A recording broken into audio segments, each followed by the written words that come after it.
இங்கிலாந்து நாட்டின் வானிலை அமைப்பு கடந்த 10 ஆண்டுகள் எப்படி இருந்தது என்கிற ஒரு வகையில் ஒரு மிகப்பெரிய ஒரு ஆய்வு அறிக்கையை வெளியிட்டுள்ளது.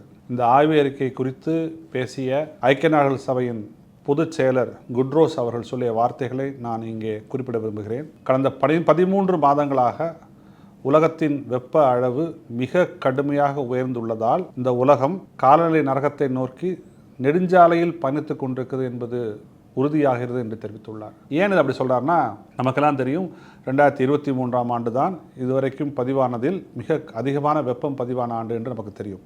ஆனால் இந்த 10 ஆண்டுகளுக்கான ஆய்வறிக்கை என்ன சொல்கிறது என்றால், வருகிற 2028க்குள் புவியின் சராசரி வெப்பநிலை, அதாவது தொழில்புரட்சி ஆரம்பித்த காலத்தில் இருந்ததை விட இப்பொழுது புவியின் சராசரி வெப்பநிலை 1.5 டிகிரியை தாண்டுவதற்கு 80% வாய்ப்பு இருப்பதாக அந்த ஆய்வறிக்கை சொல்லுது.